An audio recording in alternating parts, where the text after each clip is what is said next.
Good morning, children. মৰমৰ ছাত্ৰ-ছাত্ৰীসকল, আজি মই পুনৰ আকৌ আহিছো। আমি গণিতৰ বিষয়ে আলোচনা কৰিম। চতুৰ্থ শ্ৰেণীৰ গণিত আৰু বিয়োগৰ ধাৰণাৰ ওপৰত আমি পুনৰ আলোচনা কৰিম। আমি আগতেও কৰিছো বিয়োগৰ ওপৰত। তোমালোকৰ পেজ নম্বৰ 32, 33, 31 পৃষ্ঠা এইবোৰত বিয়োগৰ ধাৰণাৰ ওপৰত আলোচনা কৰা হৈছে। সেইখিনি আকৌ আমি পুনৰ আলোচনা কৰিম। আহাচোন, ইয়াতে চোৱা চিত্ৰকেইটা ত্ৰিভুজ তিনিকোণীয়া। ইয়াত আমি লক্ষ্য কৰিলে কি দেখিবলৈ পাম? ইয়াত লক্ষ্য কৰিলে দেখিবলৈ পাম যে ডাঙৰৰ পৰা সৰুলৈ গৈছে। ডাঙৰৰ পৰা সৰুলৈ গৈছে আৰু এইটো একেবাৰে সৰু। যদি আমি এইটো 9 ধৰো, তেতিয়াহ'লে এইটো ত্ৰিভুজ হ'ব 8, এইটো হ'ব 7, এইটো হ'ব 6। 9তকৈ 1 সৰু 8, 8তকৈ 1 সৰু 7, 7তকৈ 1 সৰু 6, 6তকৈ 1 সৰু কি হ'ব 5, 5তকৈ 1 সৰু কিমান হ'ব 4, 4তকৈ 1 সৰু 3, 3তকৈ 1 সৰু 2, 2তকৈ 1 সৰু 1, 1তকৈ 1 সৰু 1তকৈ সৰুটো কি হ'ব 0 হ'ব। আমি 0লৈকে, আৰু 0ৰ পিছতো আৰু আছে সংখ্যা, সেইবোৰ আমি ওপৰ ক্লাছত আমি গম পাম। আমি এতিয়া 0লৈকে, 0টো হ'ল আটাইতকৈ সৰু সংখ্যা।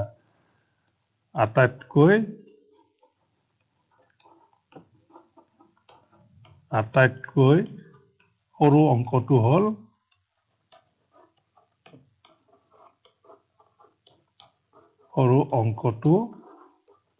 সৰু অংকটো কি 0, আৰু আটাইতকৈ ডাঙৰ অংকটো আমি কি পালো 9। ইয়াতে কিন্তু কিমানলৈকে গৈছে 6লৈকে গৈছে। 6ৰ পিছত আকৌ সৰু ত্ৰিভুজ ওলাব, তাতকৈ আকৌ সৰু ত্ৰিভুজ, তাতকৈ আকৌ সৰু, এনেকে সৰু সৰু কিমান সৰুলৈকে আমি যাব পাৰো, আমি তাৰ কাৰণে চিন্তা কৰিব লাগে। তাৰমানে 0তকৈও সৰু আছে। আমি সেইবোৰ ওপৰ ক্লাছত পাম। ঠিক আছে, আমি শিকিছিলো যে আমি সেইবোৰ ওপৰ ক্লাছত পাম। ঠিক আছে,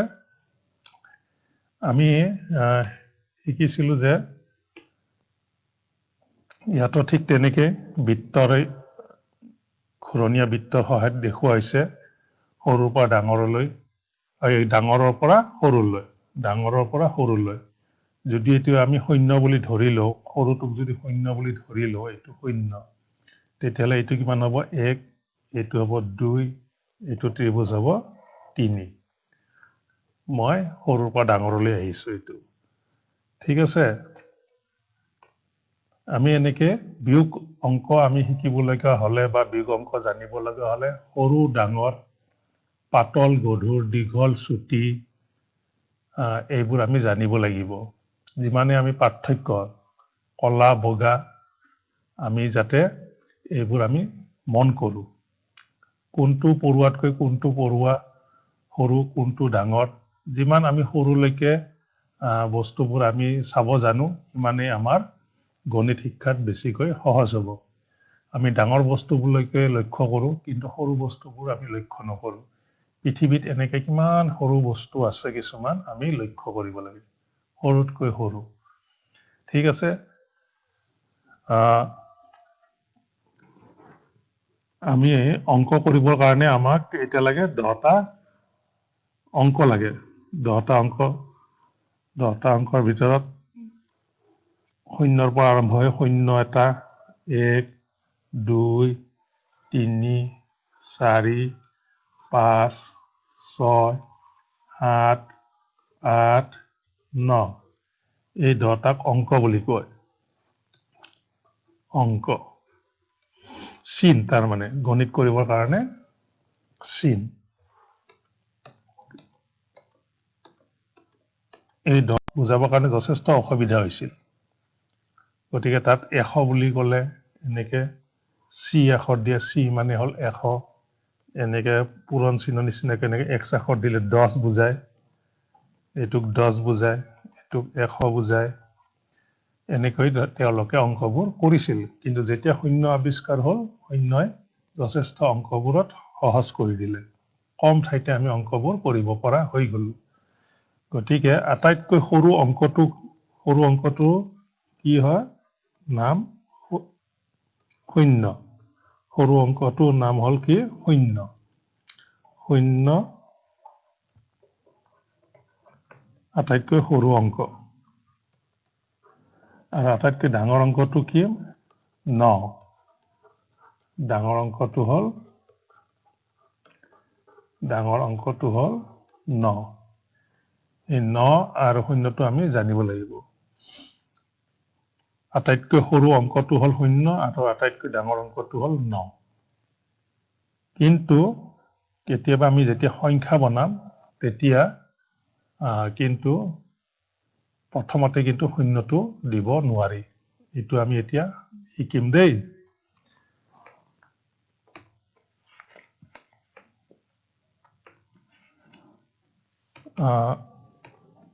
তোমালোকৰ এটা অংক মই দেখাই দিছো। 3টা অংকৰে ইয়াতে লিখা আছে, চোৱা।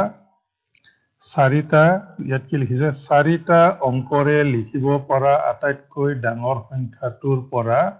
4টা অংকৰে লিখিব পৰা আটাইতকৈ সৰু সংখ্যাটো বিয়োগ কৰা। 4টা অংকৰে লিখিব পৰা আটাইতকৈ ডাঙৰ আৰু 4টা অংকৰে লিখিব পৰা আটাইতকৈ সৰু। 4টা আমাক ডাঙৰ অংক লিখিব দিছে আৰু 4টা আমাক সৰু অংক লিখি পেলাই বিয়োগ কৰিব দিছে। ঠিক আছে? আমি এতিয়া কৰিম অংকটো। 4টা ডাঙৰ অংক। ডাঙৰ অংক বুলি কওঁতে আমি অলপ আগতে আলোচনা কৰিলো যে ডাঙৰ অংকটো হ'ল 9। গতিকে 4টা আমাক 9 লিখিব লাগিব। আটাইতকৈ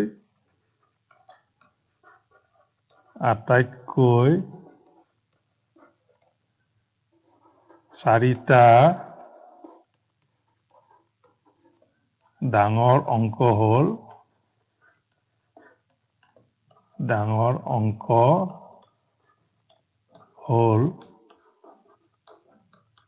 4টা ডাঙৰ অংক। এটা ডাঙৰ অংক, 2টা ডাঙৰ অংক 9, 3টা ডাঙৰ অংক, 4টা ডাঙৰ অংক, 4টা 9। আৰু আটাইতকৈ 4টা সৰু অংক। আটাইতকৈ 4টা সৰু অংক হ'ল, সৰু অংকটো কি কৈছিলো? 0। এটা 0, 2টা 0, 4টা লিখিব আছে, 3টা 0। কিন্তু এয়া বাওঁফালে কিন্তু আমি শূন্যটো দিব নোৱাৰো। ইয়াৰ সলনি কি আহিব? 1 আহিব। এইটো মনত ৰাখিবা তোমালোক। আটাইতকৈ সৰু অংকটো 0, কিন্তু যেতিয়া আমি সংখ্যা হিচাপে লিখিব লগা হ'ব তেতিয়া কিন্তু বাওঁফালে আমি শূন্যটো দিব নোৱাৰো। আমি কি দিব লাগিব? 1 দিব লাগিব। আটাইতকৈ সৰু অংকটো 0, কিন্তু যেতিয়া আমি কোনো এটা ডাঙৰ সংখ্যাৰ পৰা সৰু সংখ্যা বিয়োগ কৰিম তেতিয়া কিন্তু বাওঁফালে আমি শূন্যটো দিব নোৱাৰো। ইয়াৰ সলনি কি দিব লাগিব? 1 দিব লাগিব। তেতিয়াহে আমি বিয়োগ কৰিব পাৰিম। কাৰণ বাওঁফালে শূন্য নবহে, বাওঁফালে আমি এটা 1 দিব লাগিব, এটা সংখ্যা হ'ব লাগিব। গতিকে এনেকে 4টা সৰু সংখ্যা দিব দিছে, কিন্তু 4টাই সৰু শূন্য হৈ নাযায়, শূন্য হৈ নাযায়। আমি বাওঁফালৰ সংখ্যাটো একক, দহক, শতক, হাজাৰ, সেই বাওঁফালৰ সংখ্যাটো কি হ'ব? 1 দিব লাগিব। যদি 3টা দিয়ে তেতিয়াহ'লে 3টা যদি পাতিব দিয়ে তেতিয়াহ'লে আমি কিমান হ'ব? তেতিয়া 100 হৈ যাব। 2টা সৰু অংক, আটাইতকৈ 2টা সৰু অংক লিখা। আটাইতকৈ 2টা সৰু অংক লিখা, তেতিয়া 1 আৰু 0 লিখিব লাগিব। তাৰমানে 10 হ'ব। আমি তেনেকেহে বিয়োগ কৰিব পাৰিম। এতিয়া বিয়োগ কৰা সৰু সংখ্যাৰ পৰা আমাক বিয়োগ কৰিব দিছে। আমি ইয়াতে এইটো পাতি লওঁ। কিমান হৈ গ'ল? 4টা 9 দিলে কিমান হৈ গ'ল? একক, দহক, শতক, হাজাৰ। ৯,৯৯৯ কিমান বুলি ক'ব এইখিনি ৯,৯৯৯ একক দহক শতক এককটো এইটো সোঁফালৰ পৰা মাতিব লাগিব একক দহক শতক হাজাৰ আৰু চাৰিটা সৰু অংক বুলি ক'লে কি হ'ব আমি সিধা সিধাকৈ পাতি দিওঁ তেতিয়া ১,০০০ হৈ যাব একক দহক শতক হাজাৰ ১,০০০ হৈ গ'ল ৯,৯৯৯ পৰা ১,০০০ আমি বিয়োগ কৰিলে কিমান থাকে আমি গম পাম এতিয়া এনেকে তোমালোকে পাতিবা ৯ৰ পৰা ০ গ'লে ৯ ৯ৰ পৰা ০ গ'লে ৯ ৯ৰ পৰা ০ গ'লে ৯ আৰু ৯ৰ পৰা ১ গ'লে কিমান ৮ ৮,৯৯৯ কিমান ওলাল উত্তৰ ৮,৯৯৯ ৯৯৯ টকা হৈ আছে ইয়াৰে লগত যদি আৰু ১ টকা লগাই দিওঁ ১০০ হৈ যাব ১০০ হৈ গ'লে এই ৯০০টো গৈ কিনে কিমান হৈ যাব ১,০০০ হৈ যাব তেতিয়া আকৌ আমি আগৰখিনি পাই যাম ইয়াৰে লগত তাৰ মানে আকৌ ৯,৯৯৯ খিনি আমি এইখিনি যোগ কৰি দিলে এই দুই লাইন যোগ কৰি দিলে দ্বিতীয় শাৰী তৃতীয় শাৰী যোগ কৰি দিলে আমি ওপৰৰ শাৰী ডাঙৰ সংখ্যাটো পাই যাম ৮,৯৯৯ এইটো হ'ল চাৰিটা ডাঙৰ অংক বুলি ক'লে কি বহাব লাগিব চাৰিটা ৯টো হ'ল আটাইতকৈ ডাঙৰ অংক চাৰিটা সৰু অংক বুলি বহাবলৈ দিলে কি লিখিব লাগিব আমি তেতিয়া হ'ব ৩টা শূন্যৰ লগত আৰু বাওঁফালে এটা ১ দিলে কিমান হৈ যাব ১,০০০ হৈ যাব গতিকে বাওঁফালে কেতিয়াও যাতে আকৌ শূন্যটো আমি নিদিওঁ দিলে অংকটো ভুল হৈ যাব ঠিক আছে আমি তাৰ পিছৰ অংকটো পাইছিলো ৩টা অংকৰে লিখিব পৰা আটাইতকৈ ডাঙৰ অংকটো ৩টা অংকৰে লিখিব পৰা কি হ'ব তেতিয়া ৩টা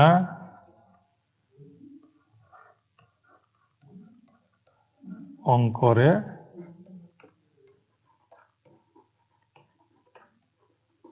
লিখিব পৰা ডাঙৰ সংখ্যাটো হ'ল অংকৰ পৰা গৈ সংখ্যা হৈ গ'ল অংকৰ পৰা গৈ সংখ্যা ডাঙৰ সংখ্যাটো হ'ল কি হ'ব ৩টা ডাঙৰ অংক হ'লে ৯ ৯ আৰু ৯ কিমান বুলি ক'ম এইখিনিক এতিয়া আমি এইখিনিক ক'ম আমি ৯৯৯ এইখিনিক কোৱা হ'ব ৯৯৯ আৰু ৩টা অংকৰে লিখিব পৰা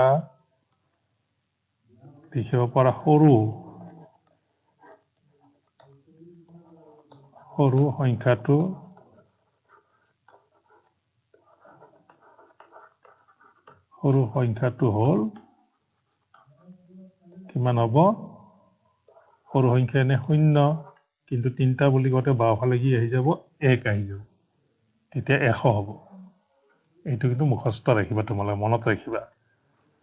৩টা সৰু অংক বুলি ক'লে ২টা ০ লগত আৰু বাওঁফালে ১ হৈ যাব ১০০ এতিয়া এইখিনিৰ পৰা এইখিনি আমাক বিয়োগ কৰিব দিছে ৯৯৯ৰ পৰা ১০০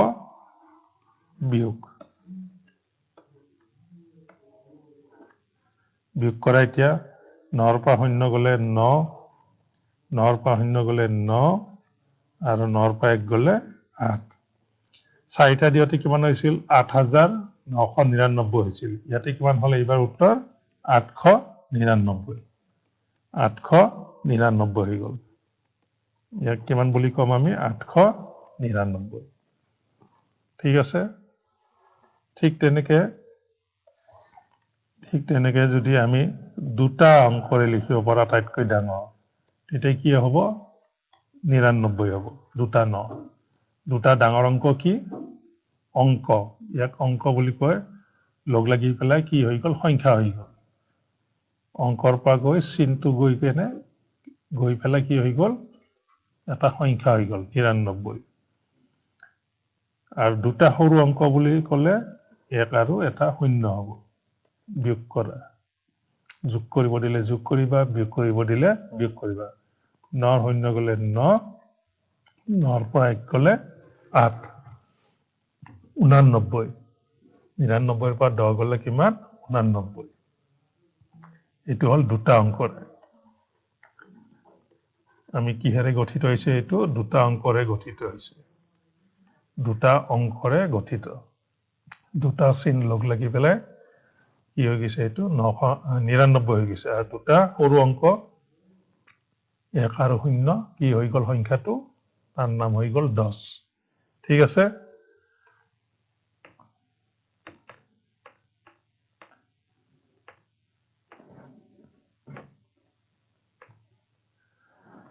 ঠিক তেনেকৈ ইয়াতে কি হৈছে সৰুৰ পৰা ডাঙৰলৈকে গৈছে আমি সৰু আৰু ডাঙৰৰ সংখ্যা পাৰ্থক্য আমি বুজি পাব লাগিব আমি তাৰে আলোচনা কৰিম এতিয়া চোৱা ইয়াত কেইটামান কি লিখিছে চিন্তা কৰি তৰা এই তৰা চিনত চিন থকা ঠাইত উপযুক্ত অংকবোৰ বহুৱা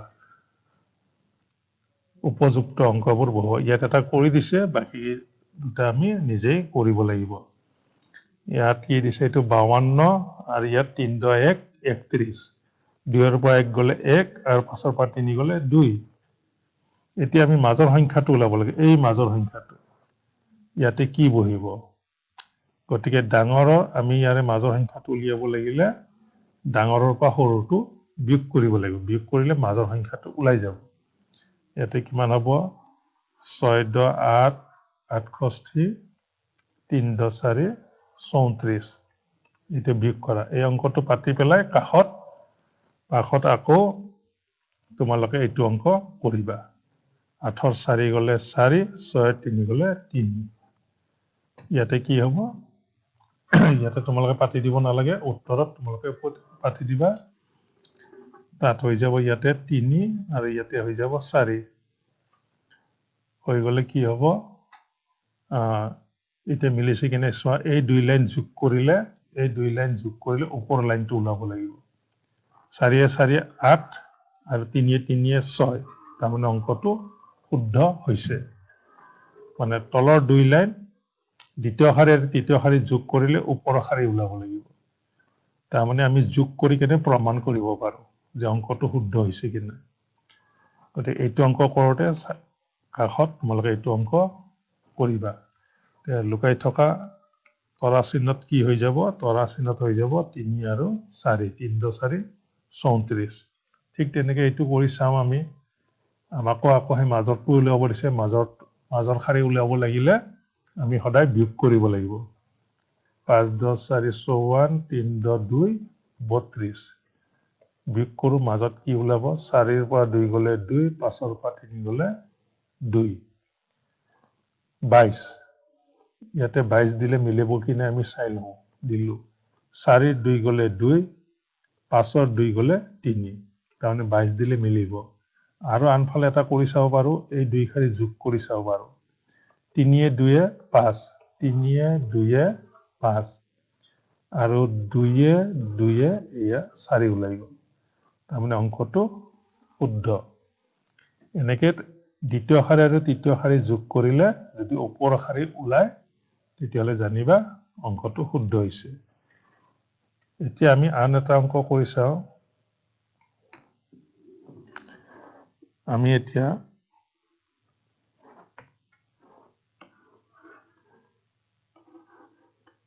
5 * 8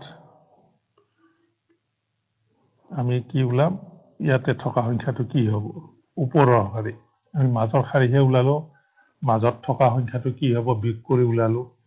এতিয়া আমি ওপৰৰখিনি উলিয়াব লাগে ইয়াতে কি সংখ্যা আছে আমি নাজানো কি সংখ্যা নাজানো ইয়াতে ওলালে তোমাৰ 3 ইয়াতে ওলালে 2 উত্তৰ কি ওলাইছে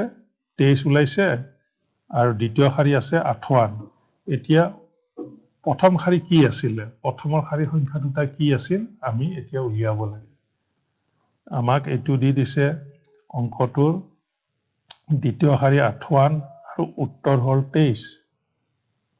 অৰ্থাৎ ইমান টকা তেওঁ বজাৰত নি খৰচ কৰিলে হাতত থাকিল 23 টকা খৰচ কৰিল 58 টকা তেওঁ ঘৰৰ পৰা কিমান টকা নিছিল ওপৰৰ শাৰী সদায় ডাঙৰ হ'ব লাগিব কাৰণ তেওঁৰ বেছি টকা থাকিব লাগিব বেছি টকা থকাৰ কাৰণে তেওঁ বজাৰলৈ গৈছে বজাৰলৈ গৈ 58 টকা খৰচ কৰিছে পৰাৰ পিছত 23 টকা এতিয়া তুমি কৈ দিব পাৰিবা যে তেওঁ ঘৰৰ পৰা কিমান টকা নিছিলে এইটো অংক কৰিবৰ কাৰণে কি কৰিব লাগিব এইটো অংক উলিয়াব লগা হলে আমি দ্বিতীয় শাৰী আৰু তৃতীয় শাৰী কি কৰিব লাগিব যোগ কৰিব লাগিব যোগ কৰিলে আমি ওপৰৰ শাৰী পাই যাম আমি 58 আৰু 23 এই দুই শাৰী আমি যোগ কৰি দিলেহে ওপৰৰ শাৰীটো পাই যাম 8 3 কিমান 11 11ৰ 1 হাতত থাকিল 1 5 2 7 7 1 8 8 3 11ৰ 1 হাতত থাকিল 1 5 2 7 7 1 8 ইয়াত যদি 8 1 81 হয় মিলে নে নিমিলে আমি চাই লওঁ বিয়োগ কৰি চাওঁ 1ৰ পৰা 8 নাযায় গতিকে ধাৰ কৰি নিলো ইয়াতে কিমান হৈ গ'ল ইয়াতে হৈ গ'ল 11 ইয়াতে হৈ গ'ল 11 11ৰ পৰা 8 গ'লে কিমান 11 8 গ'লে 3 ইয়াতে কিমান থাকিল এতিয়া ইয়াতে আছে এতিয়া 7 আছে 7 থাকিলে 7ৰ পৰা 5 গ'লে কিমান 7ৰ পৰা 5 গ'লে 2 তাৰ মানে আমাৰ অংকটো শুদ্ধ হৈছে গতিকে ওপৰৰ সংখ্যা এই খালি ঘৰটোত কিমান হ'ব 8 1 81 এইটো এনেকে তোমালোকে ওপৰৰ শাৰী উলিয়াব লাগিলে তেতিয়া আমি দ্বিতীয় শাৰী আৰু তৃতীয় শাৰী এই দ্বিতীয় শাৰী আৰু তৃতীয় শাৰী যোগ কৰিব লাগিব আন এটা অংক কৰি চাওঁ আমি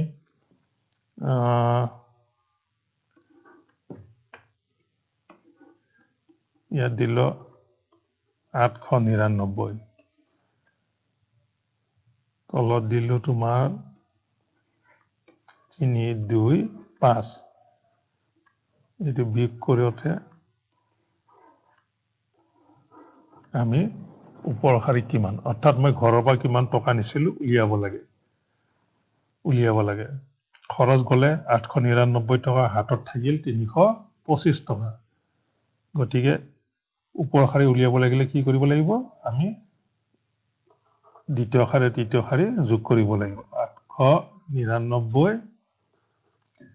আৰু 325 এই দুই শাৰী কি কৰিব লাগিব যোগ তাৰ ওলোটা নিয়ম যোগ কৰিলে আমি ওপৰৰ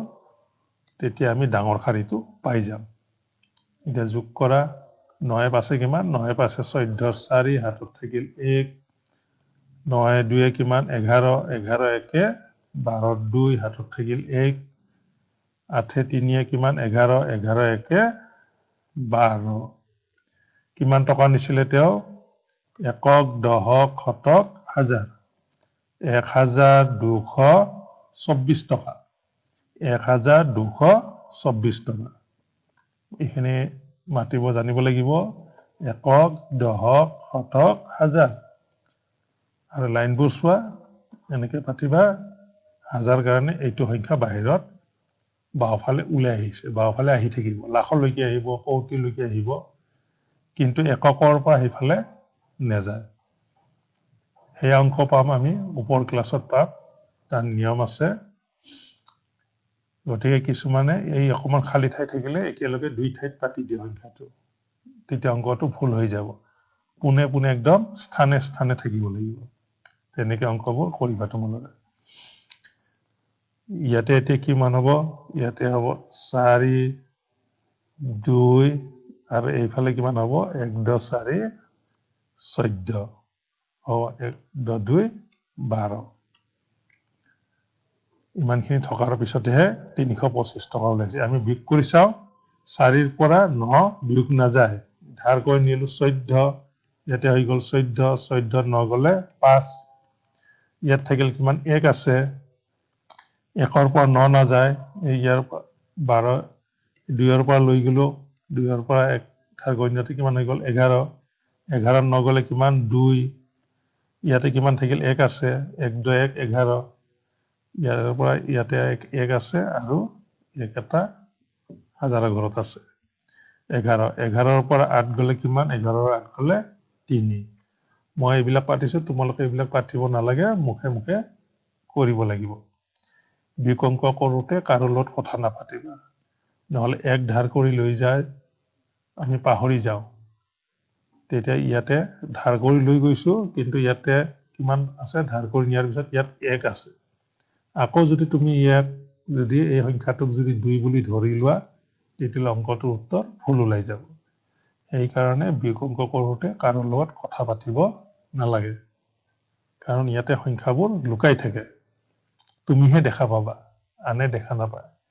তুমি ইয়াতে মই দেখা পাইছোঁ 2 কিন্তু তুমি দেখা পাইছা ইয়াতে 1 এটা আছে কাৰণ 1 এটা 4 ঘৰলৈকে এককলৈকে ধাৰ কৰি আনিছিলোঁ গতিকে ইয়াত 1 আছে তুমিহে গম পোৱা এইটো গতিকে বিয়োগ অংক কৰোঁতে কেতিয়াও বেলেগ ফালে কথা পাতিব বা চাব নালাগে এনেকৈ আমি ডাঙৰ সংখ্যাটো উলিয়াব লাগিলে দ্বিতীয় শাৰীৰে তৃতীয় শাৰীটো আমি যোগ কৰিব লাগিব ঠিক আছে ইয়াত কি দিছে চোৱাচোন ডাঙৰটোৰ পৰা সৰুটো বিয়োগ কৰা ডাঙৰ সংখ্যাটোৰ পৰা সৰু সংখ্যাটো বিয়োগ কৰা আমি ইয়াত গম পালোঁ কটোত কি আছে 778 আৰু এইফালে আছে 530 ঠিকে আছে কটো কিমান আছে 778ৰ ওপৰত বহিব তলৰ ঠাইত বহিব 530 ডাঙৰ সংখ্যাৰ পৰা সৰু সংখ্যা বিয়োগ 895 980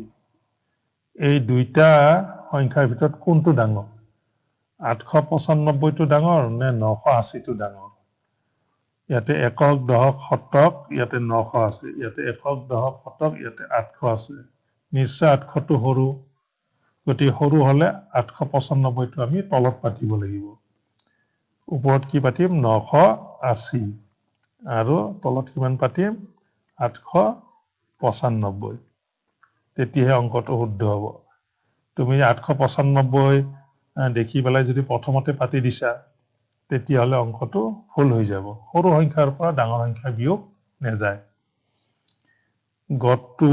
চাওঁ আমি এই ঘ নাম্বাৰটো চাওঁ গড়টো নাই ইয়াতে চোৱা 3830 আৰু ইয়াত আছে 3380 ইয়াতো হাজাৰৰ ঘৰত 3000 ইয়াতো হাজাৰৰ ঘৰত 3000 দুইফালে সমান হৰ ঘৰত চোৱা হ ইয়াতে আছে হৰ ঘৰত 800 ইয়াতে হৰ ঘৰত আছে 300 গতিকে 800টো নিশ্চয় ডাঙৰ ইয়াতে হৰ ঘৰত 300 আছে গতিকে এইবোৰ খুব সূক্ষ্মভাৱে চাব লাগিব অকল প্ৰথম সংখ্যাটো চালেই নহ'ব প্ৰথম সংখ্যাটো দেখিলো যে 3000 3000 একে সমান কিন্তু হৰ ঘৰত কিমান আছে ইয়াতে 800 ইয়াতে আছে 300 তেতিয়াহ'লে 3830টো ডাঙৰ সংখ্যা 3830 ডাঙৰ সংখ্যা হ'ব 3380টো সৰু সংখ্যা হ'ব এনেকৈ পাতিলেহে অংকটো শুদ্ধ হ'ব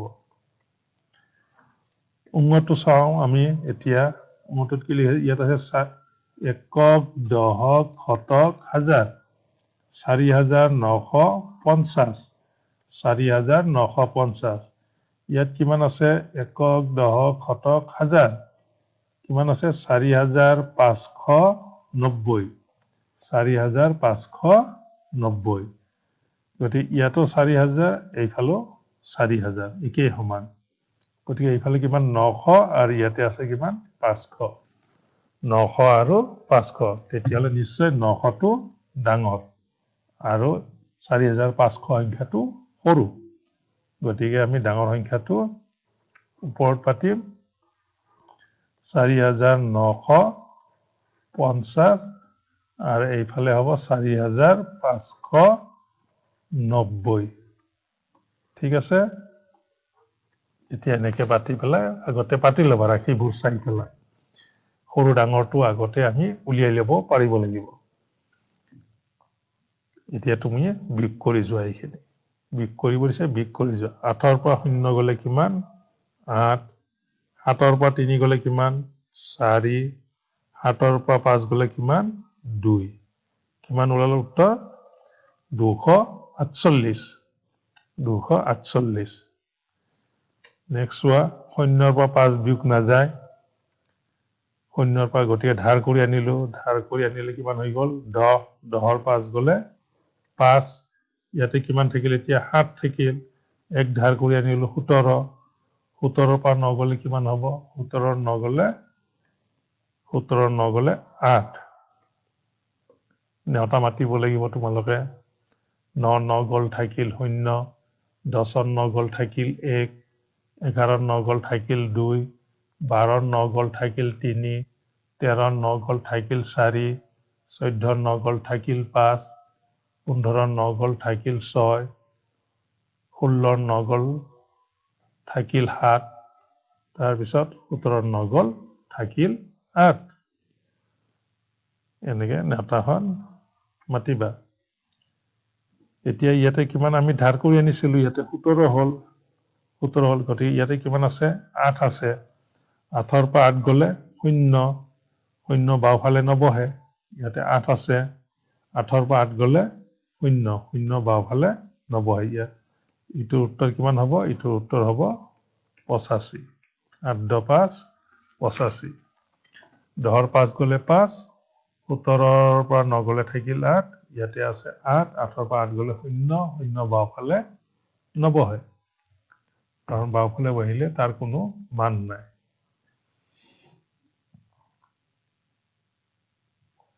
এতিয়া চোৱা নেক্সট 0ৰ পৰা 0 একেই সমান গতিকে বিয়োগ যাব 0ৰ পৰা 0 গ'লে 0 3 আৰু তলত আছে কিমান 8 গতিকে সৰু সংখ্যা হ'লে ইয়াক আমি ধাৰ কৰি আনিব লাগিব 13 13ৰ পৰা 8 গ'লে কিমান 13ৰ পৰা 8 গ'লে 5 ইয়াতে কিমান থাকিল 7 7ৰ পৰা 3 গ'লে কিমান 4 7ৰ পৰা 3 গ'লে 4 এইখিনি মিলি গ'ল এতিয়া ইয়াৰ পৰা একো ধাৰ কৰি লৈ যোৱা নাই এই 3টোৰ পৰা কোনো ধাৰ কৰি নিয়া নাই গতিকে 3ৰ পৰা 3 গ'লে 0 0 বাওঁফালে নবহে নেক্সট কৰি চাওঁ 0ৰ পৰা 0 গ'লে 0 তাৰ 5ৰ পৰা 9 বিয়োগ নাযায় গতিকে আমি ধাৰ কৰি নিলো 15 15 9 গ'লে কিমান 15 9 গ'লে আকৌ এনেকে নেওৰ ঘৰৰ নেওতা মাতিবা 9 9 গ'ল থাকিল 0 10ৰ 9 গ'ল থাকিল 1 11ৰ 9 গ'ল থাকিল 2 12ৰ 9 গ'ল থাকিল 3 13ৰ 9 গ'ল থাকিল 4 14ৰ 9 গ'ল থাকিল 5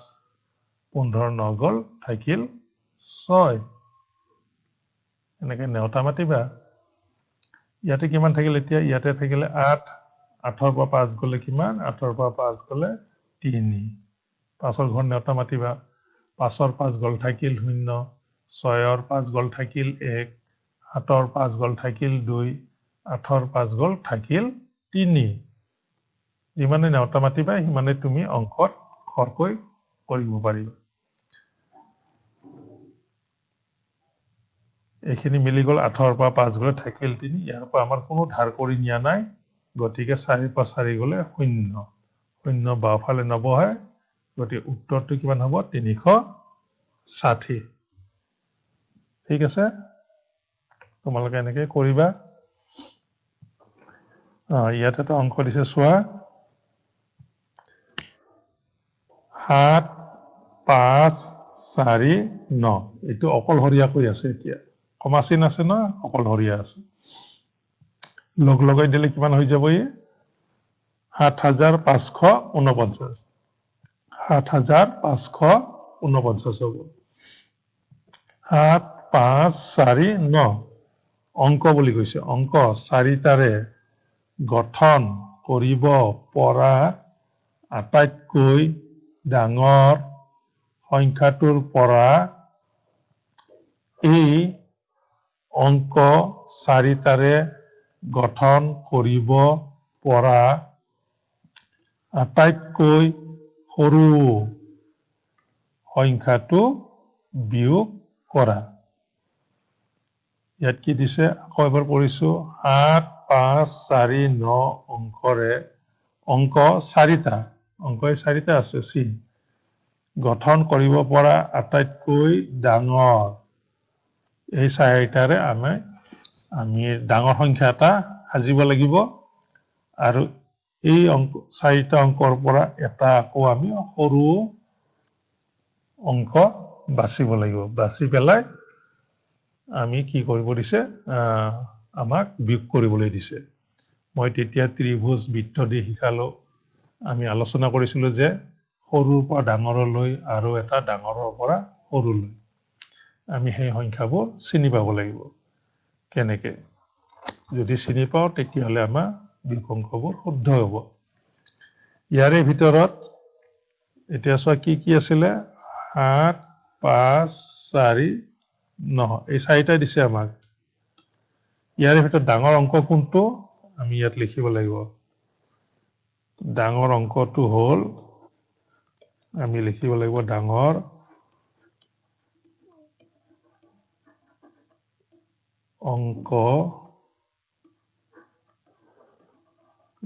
অংকটো হ'ল এই ডাঙৰ অংক ইয়াৰে ভিতৰত ডাঙৰ হ'ল 9 তাৰপিছত 8 তাৰপিছত 5 তাৰপিছত 4 এই ধুনীয়াকৈ মানে ক্ৰম অনুযায়ী সজাব লাগিব 7 9 8 5 4 ডাঙৰৰ পৰা সৰুলৈ গুচি গ'ল ইয়াকে কোৱা হয় ডাঙৰ সংখ্যা প্ৰথম সংখ্যাটো ডাঙৰ থাকিব লাগিব তাকে কোৱা হয় ডাঙৰ এই অংকৰ পৰা গৈ এতিয়া সংখ্যা হৈ গ'ল এতিয়া ইয়াত কমা চিহ্ন নাই কি হৈ গ'ল একক দহক শতক হাজাৰ 9754 হৈ গ'ল ই এটা সংখ্যা হৈ গ'ল 9754 আৰু সৰু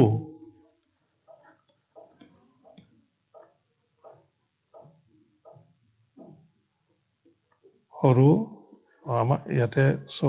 আমি কি আমাক সংখ্যালৈ নিব দিছে ইয়াতে আমাৰ সংখ্যা হ'ব দেই আমাক সংখ্যালৈ নিব দিছে ডাঙৰ সংখ্যাটো অংক আছিল অংকটোৰ পৰা আমাক সংখ্যালৈ নিব দিছে সংখ্যাটো হ'ল এতিয়া আমি ইয়াৰে আটাইতকৈ সৰু কোনটো ইয়াৰে ভিতৰত আটাইতকৈ সৰু হ'ল 4 তাৰপিছত হ'ব তাতকৈ অলপ ডাঙৰ 5 5তকৈ ডাঙৰ ইয়াত কি আছে 7 7তকৈ ডাঙৰ কি আছে 9 কিমান হৈ গ'ল এইবাৰ 4579 4579 হৈ গ'ল আৰু ডাঙৰ সংখ্যাটো কিমান হৈ গ'ল 9754 সেইখিনি সংখ্যাকে আকৌ সৰুৰ পৰা ডাঙৰলৈ সজালো এই সাজনবোৰ তোমালোকে যিমান পাৰা প্ৰেক্টিছ কৰিবা তোমালোকে খেল ধেমালি কৰোঁতে কিছুমান দুটা দল হলে সৰু ডাঙৰ তোমালোকে ভাগ কৰি লোৱা কাবাডী খেলিলে বা ফুটবল খেলিলে তেতিয়া আমি এই সাজনবোৰ যদি আমাৰ ঠিক হয় তেতিয়াহলে দুইটা দলে সমান হৈ যায় আৰু সাজনটো যদি আমি তৈয়াৰ কৰিব নাজানো তেতিয়াহলে কোনোবা এটা দলত বেছি শক্তিশালী হয় আৰু এটা দলে সদায় হাৰি থাকে গতিকে আমি যে দলবিলাক যে ভাগ কৰোঁ এই সাজনটো আমি জানিব লাগে সৰুৰ পৰা ডাঙৰলৈ তেনেকে ঠিক আছে এতিয়া আমি বিয়োগ কৰোঁ আমাক বিয়োগ কৰিবলৈ দিছে 4ৰ পৰা 9 বিয়োগ নাযায় গতিকে ধাৰ কৰিলো 14ৰ পৰা 9 গ'লে কিমান 5 14 9 গ'ল থাকিল 5 ইয়াতে কিমান আছে 4 আছে আকৌ 4ৰ পৰা 7 বিয়োগ নাযায় 4ৰ পৰা 7 বিয়োগ নগ'লে আকৌ ধাৰ কৰিলো 14ৰ পৰা 7 গ'লে কিমান 14ৰ পৰা 7 গ'লে 7 ইয়াত কিমান আছে এতিয়া ইয়াতে আছে 6 গতিকে ধাৰ কৰিব নালাগে কাৰণ তলৰ সংখ্যাটো সৰু 6ৰ পৰা 5 গ'লে কিমান 1 আকৌ 9ৰ পৰা 4 গ'লে কিমান হ'ব 5 9ৰ পৰা 4 গ'লে 5 যদি কিবা কাৰণত তোমাৰ সন্দেহ থাকে তেতিয়াহ'লে প্ৰথম এই দুই শাৰী যোগ কৰি চাবা বেলেগত 4 5 4579 আৰু উত্তৰ ওলাইছে কিমান 5175 দ্বিতীয় শাৰী তৃতীয় শাৰী যোগ কৰি চাবা যোগ কৰি চালে এই প্ৰথম শাৰী ওলাব লাগিব ফলাফলটো প্ৰথম শাৰীৰ সমান ওলাব লাগিব তেতিয়ালে অংকটো শুদ্ধ আছে 9 5 14 4 হাতত থাকিলে হাতে হাতে 14 14 1 15 5 হাতত থাকিলে 1 5 1 6 6 1 8 আৰু 4 5 9 একে ওলাইছে নে এতিয়া এইখিনি আৰু এইখিনি একে ওলাইছে গতিকে বিয়োগটো তোমাৰ শুদ্ধ হৈছে কিমান হ'ল উত্তৰটো হৈ গ'ল 5175 এনেকে তোমালোকে সংখ্যাবোৰ দিয়া থাকিব সৰু ডাঙৰ চিনি পাব লাগিব তেতিয়া আমি ধুনীয়াকৈ সাজনটো যদি ভুল হৈ যায় যদি 4টো ইয়াতে আগত আহি যায় 5টো ইফালে আহি যায় তেতিয়াহলে গোটেই অংকটো এনেই যাব তোমাৰ তুমি আৰু তেতিয়া নম্বৰ নাপাবা গতিকে এইটো আমাক খুবেই দৰকাৰ আছে আমি ঘৰত বিভিন্ন কাম কৰোতে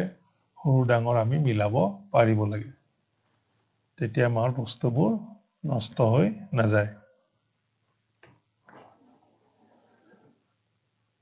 আমি এইটো কৰিলো এতিয়া চোৱা ইয়াতে কি দিছে 453 লগত 453 লগত কিমান যোগ কৰিলে 500 হ'ব 453 লগত কিমান যোগ কৰিলে 500 হ'ব তাৰমানে মোৰ হাতত 453 টকা আছে আৰু কিমান টকা মই ঘৰৰ পৰা আনিলে মোৰ 500 টকা হ'ব গতিকে পইচা কম আছে গতিকে হেতু উলিয়াব লাগিলে কি কৰিব লাগিব আমি ইয়াত যোগ শব্দটো লিখা আছে যদি তুমি যোগ কৰি দিয়া অংকটো ভুল হৈ যাব যোগ কৰি দিলে অংকটো ভুল হৈ যাব 453 লগত আৰু কিমানটা বগৰী দিলে 500টা বগৰী হৈ যাব তেনেকে ভাবি লবা তুমি নিশ্চয় আৰু কেইটামান বগৰী লাগিব কিমানটা বগৰী লাগিব হেতু উলিয়াব লাগিলে কি কৰিব লাগিব মই ইয়াত যোগ লিখা থাকিলে উল্টাকৈ বিয়োগ কৰিব লাগিব এই ডাঙৰ সংখ্যাটোৰ পৰা সৰু সংখ্যাটো বিয়োগ কৰিলে ওলাই যাব যে আৰু মোক কিমানটা বগৰী লাগিব কি লিখিম আমি ইয়াতে লগত কিমান যোগ কৰিলে 500 হ'ব ইয়াতে আমাৰ 500 দিয়া আছে 500 বিয়োগ 453 এনেকে আমি কৰিব পাৰো বা আমি তলতো পাতি ল'ব পাৰো তলত পাতি পেলাইও কৰিব পাৰা কথা লিখিও কৰিব পাৰা আমি ইয়াতে কৰি চাওঁ এতিয়া শূন্যৰ পৰা 3 বিয়োগ নাযায় গতিকে ধাৰ কৰি আনিলো এইটো মই ইয়াত কৰিয়ে দিছো 500 453 শূন্যৰ পৰা 3 বিয়োগ নাযায় ইয়াৰ পৰা এই কাষত গলো ইয়াৰ কাষৰ সংখ্যাটোতো শূন্য তেতিয়া আকৌ পদ গলো এই শতকৰ ঘৰলৈ গলো তেওঁক কলো যে তুমি মোক ধাৰ দিয়া এই শতকৰ ঘৰৰ পৰা ধাৰ কৰি আনিলে দহকৰ ঘৰে ধাৰ কৰি আনি কেনে এককৰ ঘৰক দিলে ডাইৰেক্ট গৈ পোৱা নাই কাষৰজনক গৈছে আৰু কাষৰজনে কাষৰজনক দিছে শতকে দহকক দিছে দহকে এককৰ ঘৰক দিছে কিমান দিলে ইয়াৰ পৰা 10 আহিল আকৌ ইয়াৰ পৰা আনি পেলাই ইয়াতে 10 হৈ গ'ল এক ধাৰ কৰি আনিলে কিমান 10 10ৰ পৰা 3 গলে কিমান 8 ইয়াৰ পৰা গুচি গৈছে টকাটো গতিকে 10 টকাৰ পৰা ইয়াৰ তাত গুচি যোৱাৰ লগে লগে তাত কিমান থাকিল 9 টকা থাকিল পিছৰ শূন্যটোত 9 থাকে 9ৰ পৰা 5 গলে কিমান 4 আৰু ইয়াতে কিমান আছিল 4 4ৰ পৰা 4 গলে শূন্য শূন্য বাওঁফালে নবহে গতিকে উত্তৰ কিমান হ'ব 47 উত্তৰ কিমান হ'ব 47 আমি কি লিখিম এতেকে 453ৰ লগত 47 যোগ দিলে যোগ দিলে 500 হ'ব আমি এইটো গম পাব লাগিব যে অংকটো যোগ কৰিম নে বিয়োগ কৰিম কিন্তু লিখা আছে ইয়াতে যোগ কিন্তু ঘটনাটোৱে বুজাই আছে যোগ নহয় ই কি হ'ব বিয়োগহে হ'ব বিয়োগ কৰিলে আমি উত্তৰটো পাম উত্তৰটো হ'ব 47 ঠিক আছে এতিয়া 2 নম্বৰটো আমি কৰো 2 নম্বৰটো কি আছে চোৱা 250ৰ লগত কিমান যোগ কৰিলে 1000 হ'ব একক দশক শতক হাজাৰ 1000 হ'ব 250ৰ লগত কিমান যোগ কৰিলে 1000 হ'ব ঠিক তেনেকে উল্টাকৈ কৰিব লাগিব আৰু কিমান টকা দিলে 1000 টকা হ'ব মাত্ৰ 250 টকা আছে 250 টকা আছে তাক 250 টকা বুলিও কয় গতিকে নিশ্চয় বহুতখিনি লাগিব আমি কি কৰিলে পাম এইটোকো আমি বিয়োগ কৰিলে পাম 1000 বিয়োগ 250 সমান যিসকলে টকা পইচা লাৰি থাকে তেওঁলোকে গম পাই গৈছে ইয়াতে কিমান টকা লাগিব গতিকে আমি কৰি চাওঁ ইয়াতে 1000 এইফালে 250 এইটো একক দশক শতক আৰু হাজাৰ এইটো হাজাৰ ঘৰ খালী কাৰণ ইয়াতে তিনিটা সংখ্যা আছে গতিকে তোমালোকে য'তে ত'তে পাতি নিদিবা শূন্যৰ পৰা শূন্য গ'লে শূন্য শূন্যৰ পৰা 5 বিয়োগ নাযায় ধাৰ কৰি আনিলো 10 হ'ল 10ৰ পৰা 5 গ'লে 5 ইয়াতে কিমান থাকিব এতিয়া ইয়াত যদি আকৌ তুমি শূন্য বুলি কৈ দিয়া তেতিয়াহ'লে ভুল হৈ যাব এইটো শূন্যত কিমান হৈছে 10 হৈছে গতিকে তাৰ পিছৰ শূন্যটোত কি হ'ব 9 হ'ব ধাৰ কৰি আনিছেতো ইয়াতে 9 আছে 9ৰ পৰা 2 গ'লে 7 9ৰ পৰা 2 গ'লে 7 এই একটোতো ধাৰ কৰি লৈ আহিছে একটো নাই ইয়াতে একটো ইয়াত নাই একটো ধাৰ কৰি আনা হৈছে এইফালে কিমান ওলাই গ'ল 750 লাগিব 750 টকা হ'লে কিমান হ'ব 1000 টকা হৈ যাব এই শূন্য বিয়োগ কৰোঁতে তোমালোকে সাৱধান কিন্তু আমি কি লিখিম ইয়াতে 250ৰ লগত 750 যোগ দিলে 1000 হ'ব উত্তৰ 750 ঠিক আছে এনেকে শূন্য থকা অংকবিলাক খুব কৰিবা প্ৰথম শূন্যটো 10 হ'ব তাৰ পিছৰ শূন্যবিলাক কি হৈ যায় 9 হৈ যায় তোমালোকে কিন্তু শূন্য ধৰি থাকিলে অংকবোৰ ভুল হৈ যাব খুব সাৱধান বহুতে কিন্তু শূন্যতে অংকবোৰ ভুল কৰি দিয়ে ঠিক আছে আজিলৈ ইমানতে সামৰণি মাৰিছো আকৌ পুনৰ লগ পাম তোমালোকে বিয়োগৰ অংকবোৰ নেওতাবোৰ মাতি থাকিবা তোমালোকৰ পাঠ্যপুথিত আছে 32 আৰু 33 পৃষ্ঠাত তাৰ অংকবোৰ কৰিবলৈ চেষ্টা কৰিম থেংক ইউ